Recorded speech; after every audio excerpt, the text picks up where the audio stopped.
Last time on the 31 Nights of Halloween Horror Never-Ending Nightmares. Girls. Violence.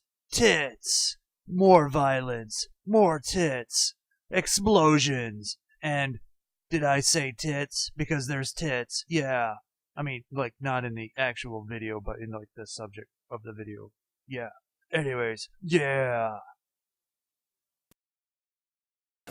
Hello everybody and welcome back to another episode of the 31 Nights of Halloween Horror Never-Ending Nightmares, episode number 12.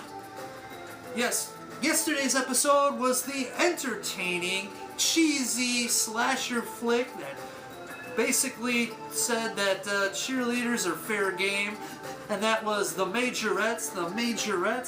And I thought I'd continue on the cheerleading death spree and review a very, very horribly bad movie, a really, really bad movie called Cheerleader Massacre. Cheerleader Massacre was supposed to be a sequel in the long line of Slumber Party Massacre movies, but has none of the charm nor none of the production values of any of its previous entries. And so we get what is a bunch of high school cheerleaders, quote-unquote high school. They look more like mid to late 20s, but you know, that's what you get when you have like porn actresses being your main characters. No offense, it just seems like they were porn actresses. They might not have been, but they just seem like it. So they are going to some sort of cheerleading meet or whatever. They never really actually tell you exactly where or why they're going. And of course, they are right in the direct path of an escaped psychopathic lunatic murderer. And while he is leaving a trail of bloody bodies, each of the girls are being picked off one by one, starting with a girl who was camping with her boyfriend, and they both get murked, and probably the best death of the entire movie, which happens in the first couple minutes, is like she gets stuck with some stick, and he's like trying to pull it out, and her body's like lifted up. That was about the only entertaining part of the entire movie when it comes to any kind of horror content. So apparently, the psychopath murderer has an accomplice working with him, and while he's taunting the police and working for his revenge, someone else is trying to kill all the girls for their revenge. And of course you get the little minor twist ending at the end, you know, the reveal of who the accomplice is, and it's just really not cool. What happens is there was an accident, and the cheerleaders had to go take a detour. Of course, they run out of gas because the gas tank all of a sudden was started leaking. And of course, there's this perfectly wonderful abandoned house, which they say, oh, this looks like it's been abandoned for years, yet it's fully stocked kitchen and, you know, no dust or cobwebs or anything. You know, it's just really bad. So, and another thing is that it looks like it was recorded with technology similar to what I'm recording with right now. I mean, it looks like a handycam movie, and it probably was, and it's really bad. And it's funny because they use scenes from, I think, the first Slumber Party Massacre, which looks 1,000 times better. And anything that was shown in the retrospect, including an exploding building, because you can tell where it's really exploding and where the actual movie, so they had like stock footage of exploding buildings. So anyways, it's just really bad. So let's get to those horrifyingly bad scores. So we've got violence score 1.5 out of 5. Really, I mean, there's like a headless scene that is the worst ever. It's so bad. It's ridiculous. I'm being generous with that 1.5. Honestly, that whole stick part in the beginning is the only reason. Shock value, I'm giving a 0 out of 5.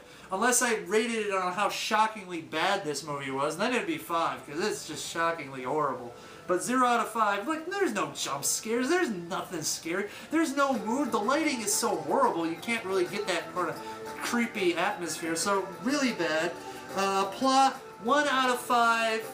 I just, like, they don't explain where exactly they're going, why they're going there.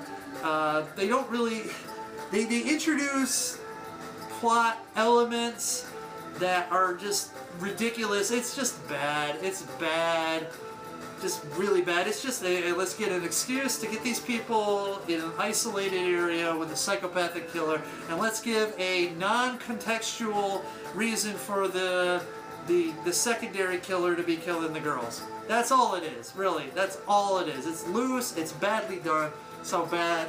1 out of 5. Acting, 1 out of 5. Oh my god, these actresses are horrible. They are absolutely horrible. I mean, like when they're staring at the camera, giving up their lines, and you can kind of see their eyes moving, reading the script or cue cards or whatever. It's just really bad. I mean, it's laughably bad, but it's annoyingly bad. So there you go. Nudity, the only saving grace of this entire movie is the nudity. It's 3 out of 5. You know, honestly, it could have been more. I mean, you're gonna get a bunch of girls. You would at least think that there would be a lot more variety, but I think there's only like 4 different girls that you see in the entirety of this movie, when you had like maybe 6 or 7 to choose from. I mean, come on, seriously. I mean, really. Throw us more of a bone next time, guys. Anyway, so 3 out of 5. My enjoyment factor is 1 out of 5. The movie's boring as hell. There's not enough violence, not enough good special effects, and definitely not enough nudity to offset all of that horribleness. I mean, the scenes are just bad. Poorly acted, poorly directed, poorly everything. It's just a bad, bad movie. So my overall impression is 1 out of 5. I really wanted to give it a 0.5, but you know, there was enough there to warrant it just to be horrible as opposed to atrocious. So that averages out to 1.2 out of 5, which I think the average is probably higher than it deserves.